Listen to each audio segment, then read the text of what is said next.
capitale de l'Allemagne, au cas où vous soyez veniez de très loin. Et c'est un peu compliqué parce qu'elle n'a pas toujours été, en tout cas cette partie-là de Berlin. Le reste du pays qui a 6,6%, qui a 2 fois moins de chômage qu'en France. De recherche. Regardez la taille de cette avenue sur la droite et sur la gauche. Et ceci est tout à fait inhabituel pour une ville européenne. Depuis le début du XXe siècle, pratiquement. Donc ici, c'est un blocus pendant presque un an et ne fut approvisionné que par avion. Nous sommes sur une très grande avenue. Les lampadaires que vous voyez sont encore d'Albert Speer. Vous avez entendu parler du personnage? Ouais. Alors c'était dans la folie. Hitler détestait Berlin absolument. D'ailleurs, il y mettait pas les pieds le moins possible. Il a décidé d'y mourir et c'est tout.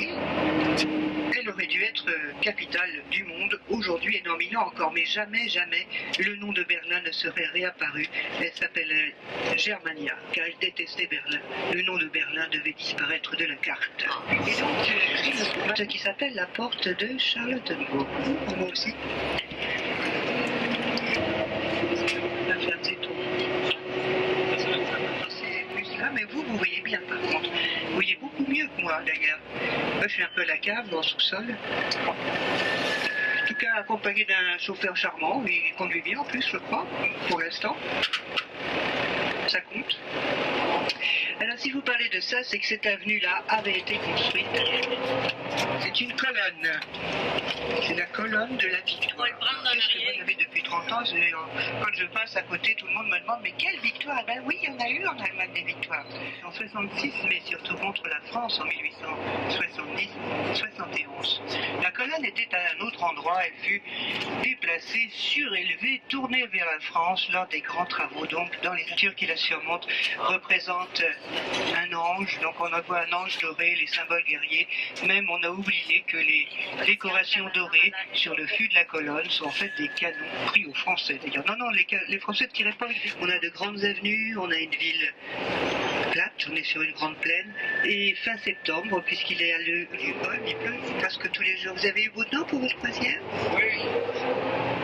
Oui, ça va très bien. Je vais essayer de la prendre parce que vous allez apercevoir sur la droite, au loin, la porte de Brandebourg. Le président de la République a des pouvoirs qui peuvent être importants, mais en général il n'en use pas, c'est-à-dire qu'il contresigne les lois, ce qui est un travail. Et sa vitesse maximale est d'1 km/h, c'est vraiment pas beaucoup. Et quelquefois, quand il fait très chaud, parce que ça arrive aussi, eh bien elle recule vers la source, der Welt, la maison des cultures du monde. C'était un cadeau à l'origine, c'est-à-dire en 1957, des États-Unis à la ville de Berlin pour relancer l'économie, lui offrir un palais des congrès par un des plus grands architectes de son époque, Hack Stubbins, et le bâtiment s'était écroulé en 1944, sombre que vous voyez. 69 cloches, et il y a des concerts, le plus souvent mécaniques, mais quelquefois un carillonneur vient actionner le mécanisme, et on entend la musique dans tout le parc. La salle plénière du Bundestag dans le bâtiment du Reichstag. Il est très connu car ça a toujours été le Parlement, même si pendant longtemps il a été fermé car les dictatures n'aimaient pas beaucoup les parlements.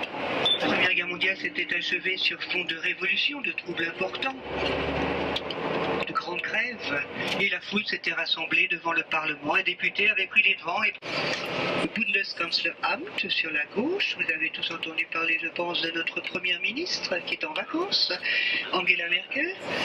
Donc, bâtiment qui a été inauguré en 2001, et sur la droite, on aperçoit le drapeau suisse et l'ambassade de Suisse. Il y avait là tout un cap qui enjambe la rivière et qui peut aussi symboliser la réunification, puisque en face de nous, c'est le DB que vous apercevez au loin devant nous, c'est-à-dire a été inauguré en 2006 et le bâtiment sur la droite ne sont pas encore finis. Ils vont abriter des ministères. Sur la gauche, donc, la Spree et ses berges qui ont été aménagées là aussi vers le central, c'est-à-dire que les voie est-ouest, c'est-à-dire Paris-Moscou, et à long terme Oslo-Rome, s'entrecroisent sur plusieurs niveaux. C'est-à-dire qu'on commençait à détruire tout un quartier diplomatique. Ensuite, c'était la chancellerie fédérale, et sur la gauche, les bureaux, les salles de conférence pour les différentes commissions parlementaires, de remporter les élections. Voilà, pendant longtemps, il avait été d'ailleurs une terrible bataille à cet endroit, en avril 1945, entre l'armée rouge, les soviétiques, et parce que c'est un cimetière, eh bien on l'a restauré, avec ses chars, les T-34, un cimetière militaire, car sous la pelouse, ici sur la gauche, eh bien sont enterrés des soldats soviétiques. Vous voyez, il n'y a pas de croix, il n'y a même pas de nom. Voilà, là, vous avez le mémorial soviétique. Le mémorial du soldat inconnu soviétique à l'emplacement d'un cimetière. Ah, regarde la porte. Voilà, l'emplacement du mur est marqué par une bande de pavés sur laquelle nous roulons. Donc tout ici est neuf, même la porte a été entièrement refaite depuis la réunification. On reviendra à proximité tout à l'heure. Nous longeons sur la droite le mémorial, le monument, pardon, dédié aux Juifs assassinés de Rome. Ce que c'est triste, mais c'est un crime affreux qui est bien sûr commémoré. Alors ici, pendant longtemps, c'était Berlin-Est. Ce quartier était bien gris, toute la ville d'ailleurs était bien grise. Si vous enlevez les magasins, si vous enlevez les couleurs et les voitures, n'avec que quelques voitures vétustes. Enfin, mes amis qui travaillent à l'ambassade du Canada me disent que vous êtes un pays béni du ciel. Bon, alors c'est les Bavarois qui s'en chargent. Voilà pourquoi nous allons dans un restaurant bavarois, avec brasserie, si vous avez soif. C'est une boisson claire, oui, un peu pétillante. Car moi j'étais travailler en Normandie-Bretagne il n'y a pas très longtemps, ça m'a bien fait plaisir, et surtout on parle vraiment beaucoup du Québec, avec Jacques Cartier à Saint-Malo, Honfleur, et qui était venu massivement dans la région. Région ravagée par la guerre de 30 ans au XVIIe siècle, et ils étaient venus, ils avaient transformé en restaurant. Un grand théâtre qui aujourd'hui est une salle de concert sur la droite, grosse Schauspielhaus, avec la statue d'un dramaturge allemand du XVIIIe siècle qui s'appelait Schiller, Friedrich Schiller. Sur la droite, eh bien, le Deutsche Dom, pour les à proximité. Il n'en est pas une.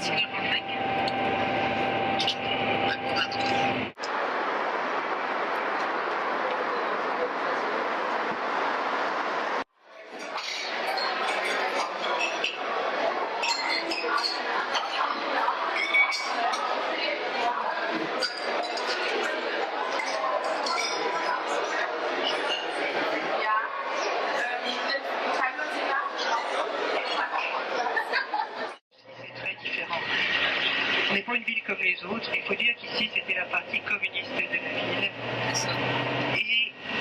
Et là aussi, dans ce quartier, on aurait pu restaurer les immeubles. On préférera construire ces grandes avenues avec des H&M qui étaient tout à fait alignés. En tout cas, surtout par les idéologies. Aujourd'hui, on refait tout, on reconstruit, on essaye de redonner à la ville un visage humain. Il y a des fouilles archéologiques sur la gauche. Nous sommes ici à l'emplacement de la plus ancienne église de Berlin. Et voilà. Dynamité par les communistes qui voulaient faire du passé table rase, c'est dans une chanson qui s'appelait L'Internationale, c'était leur hymne, et qui voulaient non s'industrialiser ça, les capitales. Et sur la gauche, vous avez le Berliner Dom, qui est une grande église, mais aussi des grues jaunes, et qui vous montre bien le chantier de la reconstruction du grand château historique. Déjà, mais il y a déjà plus longtemps, avait été reconstruit ce quartier sur la gauche. Nikolai Filton. Et puis aussi, un peu plus loin, on aperçoit le Beffroi. Vous avez un drapeau, je ne sais pas si vous le voyez, le drapeau, blanc et rouge. Oui. Une bande blanche insérée dans deux bandes rouges, spéciales puisque c'est une galerie d'art sur la droite. Alors vous avez déjà entendu parler de murs, et vous êtes à Berlin, alors à votre avis, c'est le mur de Berlin. Avant, les murs qu'on a vus, c'était des murs à Berlin. vous allez voir, là il y a le sauteur de mur, vous voyez. Et puis il y a un carré abstrait, un carré bleu, avec un entourage orange. Là, c'est une québécoise. Et je me souviens qu'il a devise du Québec. Je me souviens que né sous le lys, je vis sous la rose. N'est-ce pas? C'est pas ça? C'est pas si vous ne savez pas, je vous le dis. Sauver l'ensemble, pourquoi? Parce que le terrain de l'autre côté est très convoité. Il y a, vous allez le voir tout de suite, un morceau. Une bande de sable aujourd'hui, de la pelouse et la rivière. Et de l'autre côté de la rivière, sur la droite bien sûr, c'était l'ouest. Donc ici c'était une zone extrême. On construit une mur. Ça, non, c'est pas dit ça. Mais sur la gauche, vous avez le carré bleu entouré d'un tour rose orange clair. Voilà, je me trouve, il faut pas s'arrêter pour prendre la photo. À gauche. Et la tour de télé en face de nous.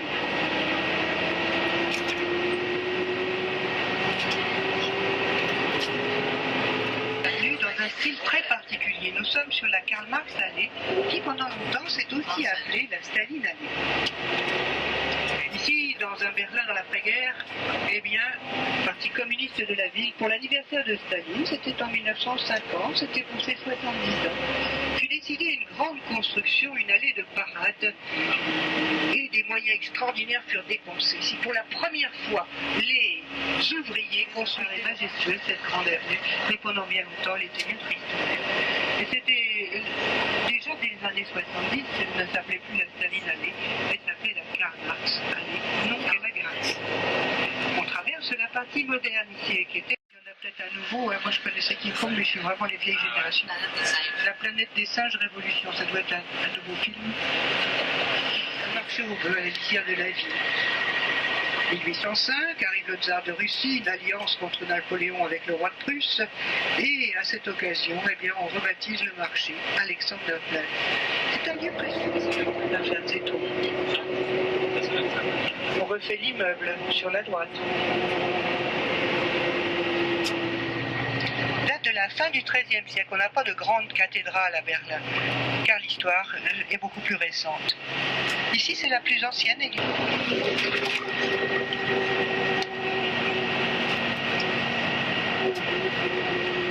Vous le voyez, une église du XIIIe siècle. Nous sommes dans le Berlin historique, où du Moyen-Âge ne reste pratiquement plus rien. C'est surtout dû à la volonté déjà se transformer en empire allemand à partir de 1871. Le jardin sur la gauche, donc l'hôtel de ville sur la gauche à la mairie, original, eh bien nous avons même un échantillon de château. J'avais parlé de la reconstruction de ce grand château. Alors ici nous sommes sur une île qui est le berceau de l'histoire des événements terribles en Turquie ces dernières années. Attention les cyclistes, alors on a tous un vélo, moi aussi je suis à vélo. La ville se prête très bien à la circulation. Et souvent ce sont des touristes qui savent pas trop face à cette carrière politique fulgurante. Sur la droite, là vous voyez une affiche rose, eh bien c'est le musée de Pergame que l'on restaure, on refait tous les musées, on construit même un immeuble qui est l'immeuble pour les expositions provisoires du Grand Musée d'Histoire. Le Grand Musée d'Histoire, nous le longeons sur la droite, sur la gauche, pardon, voilà, on perd. C'est le bâtiment rose Edwind, qui est entièrement en travaux. Pour cause, entre autres, sur la gauche, construction du Grand Château, mais surtout construction d'une nouvelle ligne de métro. Le métro, on l'a depuis 1902. Évidemment, il était coupé du temps du mur, la ville était séparée. Du métro aussi. Il a été décidé, on a tout refait, il a été décidé de construire une nouvelle ligne de métro. Sur la droite, ce bâtiment abrite aujourd'hui le mémorial central des victimes, dédié aux victimes des guerres et des dictatures. Pratiquement tous les pays sont concernés, vous êtes assez tranquille, c'est une section. Sur la gauche, le grand opéra historique qui date du XVIIIe siècle, commandité par un roi dont vous voyez la statue équestre en face de nous, il s'appelle Frédéric II. Il était musicien, il était ami de Voltaire, mais aussi un militaire qui fonda la Prusse fin du XVIIIe siècle. Einstein, qui avait vécu près de 20 ans à Berlin, est présenté depuis cette université sa théorie de la relativité. Sur la gauche, eh bien, c'est au milieu de cette place que fut organisée par les nazis l'auto-da-fé de 1933. À peine arrivé au pouvoir, eh bien, ils sortirent les livres de la bibliothèque. Sur la gauche, le bâtiment était grise. C'était la partie communiste de la ville, en face de nous, la porte de Brandebourg. On a tout refait. Eh ben non, on a tout défait. On n'en voulait pas de la ligne de métro. En plus, on n'en a pas besoin, mais ça a été décidé au niveau fédéral. Et les chantiers de métro, je ne sais pas si vous avez ça dure des années, c'est vraiment... Et ça, sur la gauche, on a tendance toujours à dire Union soviétique à cause de l'architecture. Vous voyez, il y a toujours des barrières de la protection, car quand même, il y a quelques manifestations.